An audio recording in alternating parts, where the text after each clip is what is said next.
Hi everybody, we are back today again with our beautiful book Living with Spring by the Spirit Emmanuel through Shika Shabir. Today again it's a beautiful chapter. I think every chapter in this book is beautiful and the lesson for us. So let's see again what the Spirit will ask from us today to practice because every lesson has to be we have to feel the lessons and then we have to meditate upon it, think about it in all everything we do during the day. So today, before we begin, again, let's just breathe and be mindful, listen to every word so that we can take in. And because everyone is different, everyone gets their own message from the messages in the Spirit's books. So today, chapter 47, self-liberation. For we brought nothing into this world, and we can take nothing when we leave it. And it's Paul in First Timothy 6 verses 7. If you wish to free your soul from the dark chains of the ego, then start your course of self-liberation by learning to live possessing as if possessing everything, you have nothing. I'm going to read this again because this is really important for us to hear.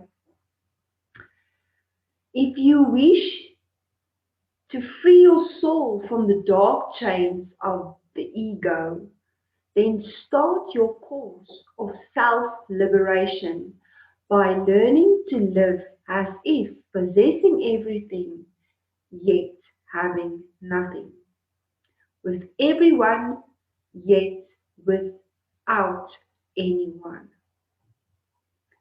Since you arrived in this world as a pilgrim needing shelter and help, and since you know that you will leave it alone, then resign yourself to living with yourself, serving everyone for the sake of your spiritual growth towards immortality. Remember that, due to the laws that rule our destinies, each person is or will be all by him or herself in his or her own way, acquiring the knowledge of self-transcendence. Devote yourself to the good, not only for your own good, but above all for the love of the good itself. Excuse me. The truly great individual is the one who realizes his or her own un, um, unimportance before the infinite life. Do not deliberately impose yourself on others, for it drives away affinity. You cannot do without others' help in carrying out your task. Never think that your own pain is worse than your neighbor's, or that the situation that please you should also please those who follow you. What encourages you may frighten others, and what makes you happy may be poison to others. Above all, fight the tendency to be personally offended with the same persistence you used to keep your bed clean. Most offenses are dead weight on our hearts. In not holding on to the insult and sarcasm by others, not the same as growing someone else's thorn in our home. Clean your mind each morning and go forward in the certainty that we will settle our accounts with the one who has lent us life and not with those who have squandered it. Let reality clarify our vision and you will find the divine happiness of the nameless angel who works for the common good. Learn to be alone so that you can be freer in carrying out the duty that unites you to all others.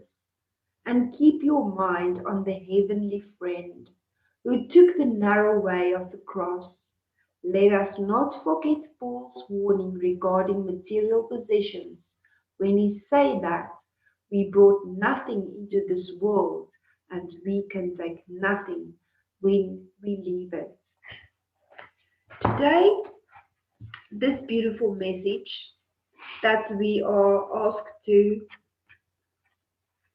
think about in our own lives, because this is where the spiritual lessons come from. So, what are the mentors asking us to do? Firstly, it says, if you wish to free your soul from the dark chains of the ego, then start your course of self-liberation. So, what they're asking us to do is to take a course in self-liberation. And now we're going to be given the course, how we can practice this by learning to live, they say, as if possessing everything, yet having nothing. If we go throughout our day and we look at everything that we think we own, because this is what they are telling us, can we see it as we are borrowers or caretakers of this? Because that is exactly what Emmanuel is telling us that we are. We are only the caretakers for a while for the earthly things.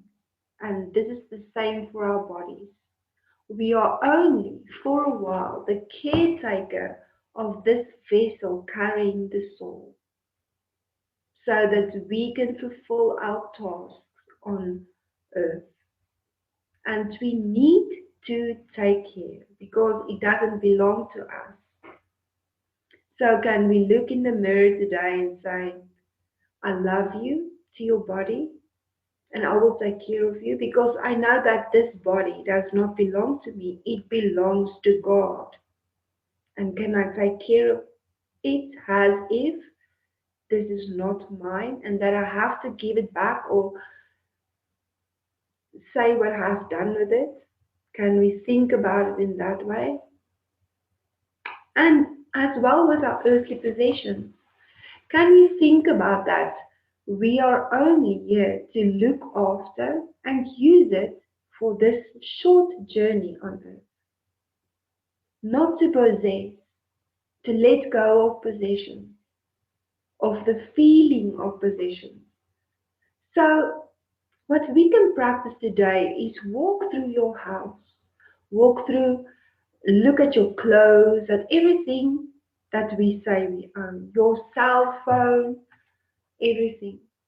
And recognize the feeling that we get when we have it, when we hold it, when we see it. Can you give it away?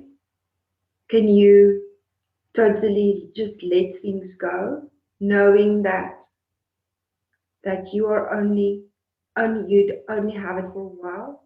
Because we know that we can connect to things that can actually harm our disconnection from the body and from the earth, because we hold on. And they say that some things that are left behind by um, people that disconnect have this string. And I think it was Andre Louis who said he had a pen that he was connected to. So are we connected to things that can harm our disconnection? Especially now when there are so many souls returning to the spiritual world. And we don't know the path that we have to walk and what is the plan. So if we have to go back tomorrow or today, if we have to return to the spiritual world, our home, are we maybe connected to things that will keep us maybe from being free of this body and of this world? And then he continues in saying, with everyone, yet without everyone. And he explains that we arrive in this world as a pilgrim, which means we are not of this world. And this is beautifully said by Jesus as well. We are not of this world. We are only pilgrims. And we are here with family, with people that we love, but can we see ourselves without anyone? Because when we return to the spirit world, we return by ourselves. We will have to break the link in owning people, in this mental thing that we have not to lose someone, or when death comes that we are losing someone, and that makes it so much harder for us to let go and to understand and let God's will be. And if we focus on the eternal, which Emmanuel also says in this chapter, the eternal, which Mother Mary knew when she saw her child, Jesus, go through what he went through. And she understood the eternal of everything. And she was in prayer. Since you arrived in this world as a pilgrim, needing shelter and help, because we did. We came as children, needed to be taken care of. And then we have children and we have to think that we are here to take care of one another. But with time, we have to be self-sufficient. Are you self-sufficient? It's spiritually self-sufficient and earthly self-sufficient, taking responsibility for yourself. And since you know that you will leave it alone, then resign yourself to living with yourself.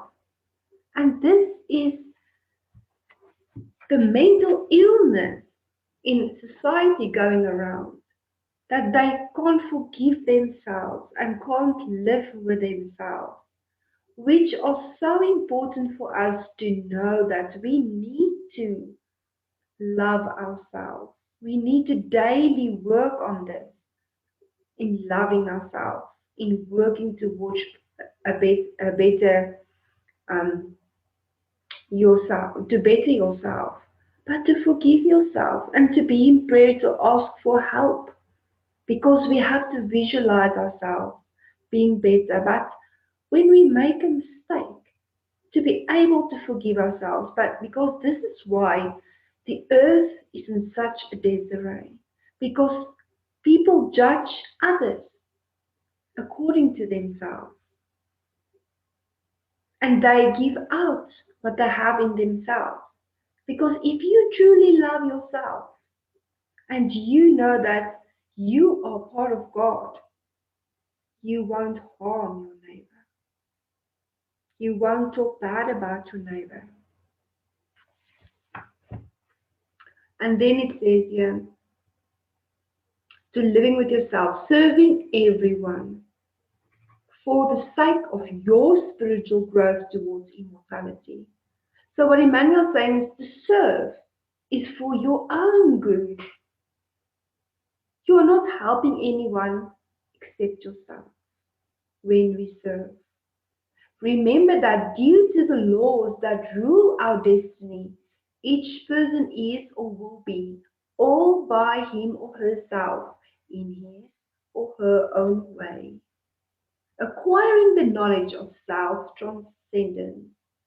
So everyone is on their own road of evolution. And this is something that we need to respect and not judge. There is a chapter, I think it's also in Living Spring, where Emmanuel says, respect the one ahead of you and respect the one that is not where you are yet. So we need to respect and we need to focus only on ourselves. Remember that due to the laws that rule our destiny, devote yourself to the good, not only for your own good, but above all for the love of the good itself. Do we love the good? Not just because it makes us feel good, but do we love the good, the teachings of the good? The truly great individual is the one who realizes his or her own unimportance before the infinite life. Do we understand that in the whole of God's creation, all the universes, we are so small, and yet we have such big egos. But can we let that go and understand that we are a part, only a small part in the creation of God, but still a part?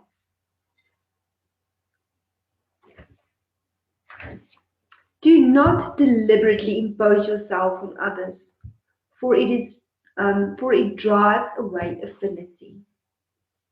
So don't impose your beliefs. Spiritism doesn't impose. It gives information to be rationally think about and then accepted by all the laws that is in the Spirit's book. So, and you can't give a child something that it won't understand. It will only make them feel worse because they don't understand it. So that is why we don't impose things and think that everyone should or would understand the way you do. Because we're all on a road and we will never stop learning. We have a long way to go in understanding Spiritism, understanding God, and all these things. We are only given what we can handle for now. And this is for every soul and every being on their road of evolution. But we are here to assist, not to impose. Never think that your own pain is worse than your neighbor's, or that the situation that please you should also please those who follow you. It is the same as we have tastes in food. Some things you like and you think it's your favorite food, but for others it's just they can't stand it. And this is also this we need to respect. What encourages you may frighten others, which is the same, especially with mediumship in Spiritism. What encourages us and makes us understand better is truly frightening for some people. And they don't even want to listen to it because it's a subject that they don't want to impose on themselves. So it's the respect, what we say, to who we say it. And this is why we should always and have a close relationship with our mentors so that we know who to talk to, what to say, and help them to teach us, not to just go out and talk about mediumship to everyone and tell them you're a medium and all this. We need to be softly and gentle about everything. When it's supposed to come out, the door will be opened and you will know what to say to whom. But it is good, and especially in this medical thing that we had on Saturday, and all the new lessons that comes out, especially with all the churches working together with spirituals, all the beliefs. Just think about how beautiful this is. It is a mutual respect that we have for each other on our journey, our immortal journey. And God, comes to everyone in their own understanding, what they need in this incarnation. And this needs to be respected. And we should always remember that God is in control of everything. And if it needs to change, it will change. And it's still the same. There is a reason behind it, because we do not know God's plan. Above all, fight the tendency to be personally offended with the same persistence you used to keep your bed clean. So don't take things personally. Everyone, and we know that when someone reacts, it's because something in themselves are not correct. Sometimes it is a sickness. And the mentor says that it is a soul sickness.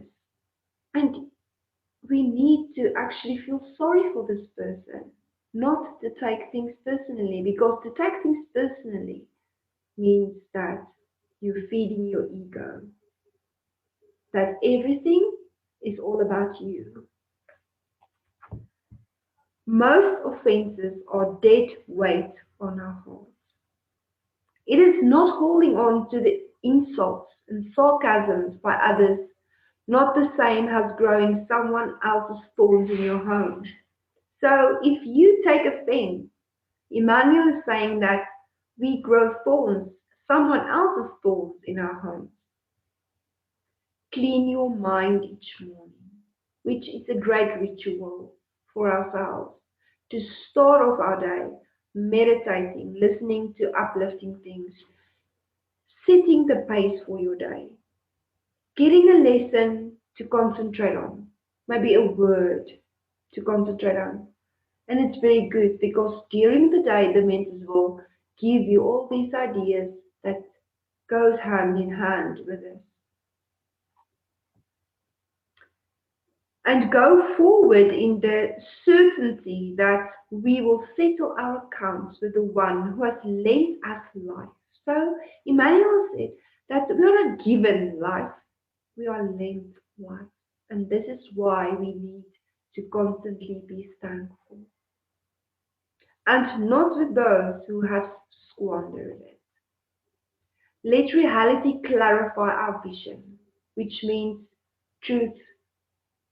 Don't be in zombie mode. Don't be asleep. We have to constantly pray that we should be awake. And you will find the divine happiness of the nameless angel who works for the common good, which we need to be nameless. How many spiritual guides and high spirits are working without coming forward and saying their name and what they are doing? They do this in silence. So, beloved friends, can you and I work in silence without going around looking for someone to tell us that we are good enough, that we are doing good enough, but doing it because we love doing the good, because we love the good. Learn to be alone so that you can be freer in carrying out the duty that unites you to others. And keep your mind on the heavenly friend. Keep Jesus in our minds constantly, who took the narrow way of the cross. Let us not forget Paul's warning regarding material possessions when he says, we brought nothing into this world, and we can take nothing when we leave it. So let's today practice together. And let's pray and ask God to help us letting go. And if it's hard, that's okay. Because then you know there is something to work on. And if we have something to work on, we are learning. Because we are in the school. The earthly school to learn. So be thankful for the lesson. Be thankful when something comes and sometimes it's hard. And be thankful. And pray for help so that we can actually learn. And not to repeat it and repeat it and repeat it. But that we can go through this. Thank you for everything, beloved friends. Thank you for lending your ear, and thank you for listening. And thank you for working together so that we can learn together. And thank you to Kodak Radio so that we can always nourish our souls 24/7. So we can be in the car, we can clean the house, we can always nourish our souls and put these great energies of the Spirit's teachings into everything we do. So let's do this together and let's practice self liberation today. Thank you so much. God bless. Until next time. Bye bye.